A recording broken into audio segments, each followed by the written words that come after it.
Hi hello. അപ്പോൾ ഇന്നൊരു പുതിയൊരു വീഡിയോ ആണ്. അപ്പോൾ ഇന്ന് സ്കൂളിലായിരുന്നു ഡ്യൂട്ടി. അപ്പോൾ സ്കൂളിൽ രാവിലെ പോയി, നാളെ ആനുവൽ ഡേ ആണ്. അപ്പോൾ അതിനുള്ള പ്രാക്ടീസും കാര്യങ്ങളും ഒക്കെ ആയിട്ട് കൊടുത്തിട്ട് വന്നതാണ്. അപ്പോൾ ബുധനാഴ്ചയും ചെയ്യണമെന്ന് പറഞ്ഞ് നമ്മൾ തലേന്ന് നന്നായി പ്രാക്ടീസ് ചെയ്യണമല്ലോ, എങ്കിലാണല്ലോ സ്റ്റേജിൽ നല്ലപോലെ ആവത്തുള്ളൂ. അപ്പോൾ ഇന്ന് പോയി പ്രാക്ടീസ് ചെയ്യാൻ പോയതാണ്. അപ്പോൾ സ്കൂളിൽ പിള്ളേരെല്ലാം മടുത്ത് കഴിഞ്ഞപ്പോൾ എല്ലാവരും കൂടി ഇരുന്നുള്ള ഒരു വർത്തമാനവും ഇതുമൊക്കെയാണ്.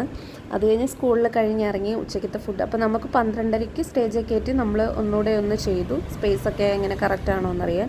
അപ്പോൾ അത് കഴിഞ്ഞപ്പോൾ പിന്നെ അവിടെ നിൽക്കേണ്ട ഇത് വന്നില്ല, കാരണം പിള്ളേർ ഓൾറെഡി നല്ലപോലെ ആയിട്ടുണ്ട്. അപ്പോൾ ഇറങ്ങി ഫുഡൊക്കെ കഴിച്ചിട്ടാണ് പിന്നെ ഇറങ്ങിയത്, കൊണ്ടുപോവാണ്. അപ്പോൾ ഫുഡ് കഴിച്ചു. അപ്പം ഞങ്ങൾ ഇറങ്ങുവാണ്. എപ്പോഴും സ്കൂൾ ബസ്സിനാണ് തിരിച്ച് വരുന്നത്.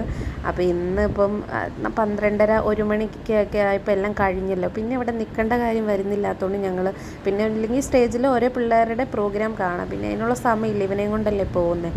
അപ്പോൾ അത് ഞാൻ ഇറങ്ങി കഴിഞ്ഞ് ഇപ്പോൾ പള്ളിയുടെ തൊട്ട് ബാക്കിലെ സ്കൂളിലിരിക്കുന്നത്. അപ്പോൾ നമുക്ക് റോട്ടിൽ നിന്ന് നോക്കി സ്കൂൾ പെട്ടെന്ന് കാണില്ല, ചർച്ചേ കാണത്തുള്ളൂ.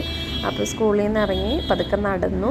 ബസ് സ്റ്റോപ്പ് ഇവിടെ തൊട്ടടുത്ത് തന്നെ, അങ്ങ് ഇറങ്ങുന്നിടത്ത് തന്നെ ബസ് സ്റ്റോപ്പ്. അപ്പോൾ ബസ് സ്റ്റോപ്പിലോട്ട് വന്ന്, അപ്പോൾ ബസ്സിന് വേണ്ടി കട്ട വെയിറ്റിംഗ് ആണിനി. അപ്പോൾ മൂവാറ്റുപുഴയ്ക്കുള്ള ബസ് നോക്കിയിരിക്കുകയാണ്. അപ്പോൾ വീഡിയോ എടുത്തപ്പോഴത്തേനും അവന് നാണമായി. പിന്നെ നമ്മൾ ബസ് കയറി കച്ചേരിത്താഴം വന്ന് ഇറങ്ങി. KSRTC ബസ്സിലാണ് കിട്ടി. ഇപ്പോൾ പെട്ടെന്ന് അതിൽ കയറി കച്ചേരിത്താഴത്ത് വന്ന് ഇറങ്ങിയപ്പോഴത്തേനും പിന്നെ കടകൾ കണ്ടപ്പോൾ പറയണ്ടല്ലോ, ബോൾ വേണം, ജ്യൂസ് വേണം എന്നൊക്കെ ആയി. പിന്നെ ബോള്, ജ്യൂസ് അങ്ങനെ ഓരോന്നൊക്കെ മേടിച്ച് കൊടുത്ത് ഇങ്ങനെ ഇരിക്കുമായിരുന്നു.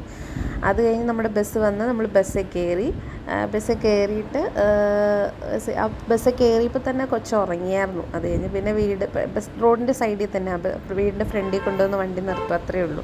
അപ്പോൾ ബസ് ഇറങ്ങി വീട്ടിൽ തുറന്ന് വീട്ടിൽ കയറി. അപ്പോഴത്തേനും ചക്കൻ ഉറങ്ങി. പിന്നെ ഭദ്രമായിട്ട് അവനെ ഒന്ന് കിടത്തി നമ്മളൊന്ന് ശാന്തമായിട്ടിരിക്കുക. അപ്പോൾ അവനിനി നല്ല പൂര ഉറക്കമാണ്, ബാക്കി പണിയൊക്കെ ചെയ്തിട്ട്. അപ്പോൾ ബൈ ബൈ.